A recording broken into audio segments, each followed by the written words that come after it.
किसान भाइयों नमस्कार, मैं हूं आपका दोस्त सुनील मलिक और आप देख रहे हो अपना मनपसंद यूट्यूब चैनल एग्रीकल्चर एक्सपर्ट।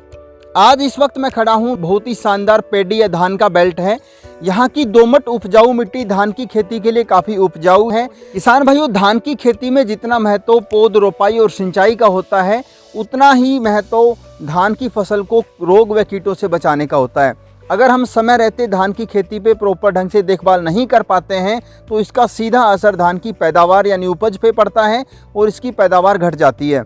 तो किसान भाइयों, आज मैं एक यहाँ के इस एरिया के जाने माने प्रगतिशील किसान रंजीत सिंह के साथ हूँ, जो कि पिछले 10 से 15 सालों से धान की खेती करते आ रहे हैं और एक काफ़ी अच्छा अनुभव उन्हें धान की खेती का है।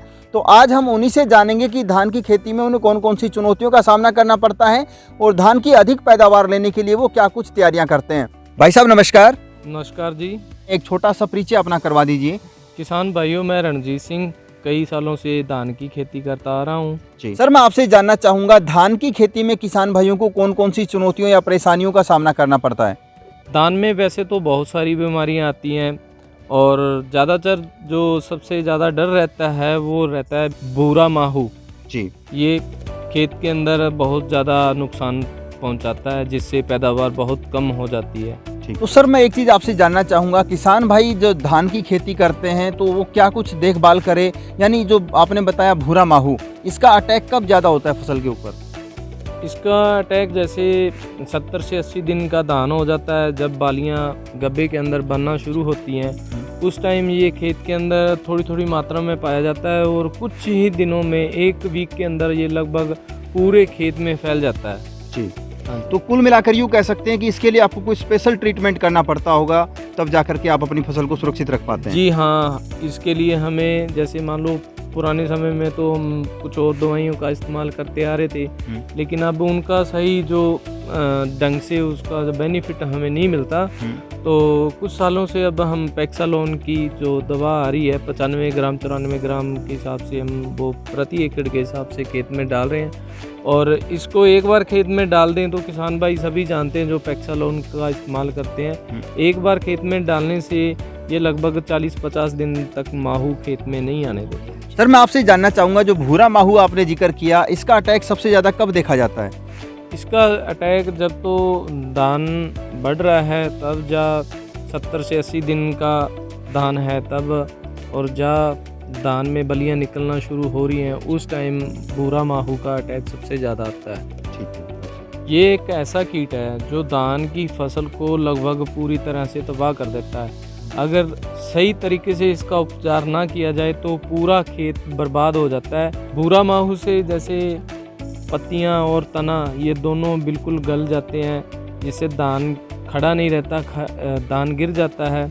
उसके बाद जो पैदावार है वो लगभग अपनी 40 से 50% तक कम हो जाती है। तो जैसा कि किसान भाई ने बताया, अगर अपने खेत में भूरा माहू का प्रकोप हो जाता है तो जो धान का तना है वो सूख जाता है, पत्तियां भी डैमेज हो जाती है और जो बल्लियां हैं वो खाली रह जाती है, जिसके चलते धान की पैदावार काफ़ी हद तक घट जाती है। यानी किसान भाइयों को भूरा माहू से अपनी फसल को बचाने के लिए कोई खास उपाय करना पड़ता है। जी हाँ, भूरा माहू से फसल को बचाने के लिए सही रोकथाम करना बहुत ज़रूरी है। मेरे एक जानकार डॉक्टर हैं, उन्होंने मेरे को पैक्सालोन करने की सलाह दी। मैंने इस प्रोडक्ट पे विश्वास करके अपने खेत में पहले किया। ये मैं कई सालों से करता आ रहा हूँ।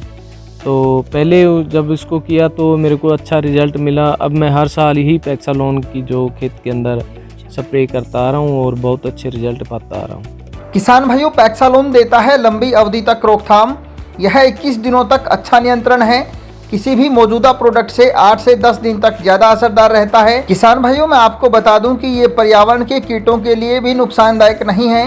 ये प्राकृतिक कीट जैसे मकड़ी, मधुमक्खी आदि के लिए काफ़ी हद तक सुरक्षित है। तो सर, पैक्सालोन जो है भूरा माहू को तो मारता ही है, इसके अलावा भी और कोई रिजल्ट आपको फसल में देखने को मिलते हैं? ये पत्तियों को हरा भरा रखता है, तने को मजबूत रखता है, जिससे धान के दानों का जो वजन है वो भी अच्छा बनता है, जिससे पैदावार बहुत अच्छी रहती है जी। तो किसान भाई ने यहाँ पे एक अच्छी बात बताई, यदि आप अपने खेत में पैक्सालोन का इस्तेमाल करते हैं तो इससे जो आप देख सकते हैं, इनकी जैसे हरी भरी फसल खड़ी है ठीक वैसा ही रिजल्ट आपको भी अपने खेत में देखने को मिलेगा। तो एक बात तो साफ है, धान की खेती हर एक किसान करता है और अपने स्तर पर वो तैयारी भी पूरी करता है, लेकिन जीत उसी की होती है जिसकी तैयारी पक्की हो। और इस जीत की कहानी बिना भूरा माहू पर कंट्रोल किए नहीं लिखी जा सकती। ये कीट तने की निचली सतह व जड़ों में रहकर इसको नुकसान पहुंचाते हैं, जिससे पौधे पूरी तरह से डैमेज हो जाते हैं।